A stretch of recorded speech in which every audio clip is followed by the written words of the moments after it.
Und bald, wie wir dann angekommen, die erste Sache, was ich gewollt bald tun, ist gehen spazieren. Aber ich angefangen zu spazieren und ich habe gewusst, mehr oder weniger, wo unser Hotel ist. Es ist nicht gewesen in Gegend, was ist mir gewesen gut bekannt, aber ich habe gewusst, wie zu gehen zu einer Gegend, was ist mir gut bekannt.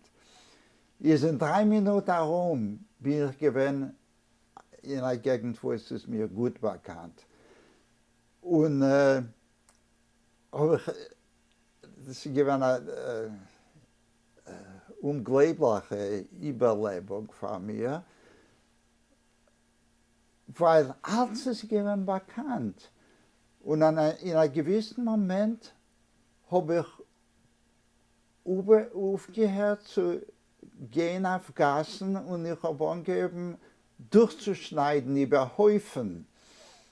Weil ich habe gedacht, ich habe gewusst, wo ich rauskomme. Ist in dem Moment, mit der Überlebung, habe ich verstanden, als in Wilna kann ich nicht verloren gehen.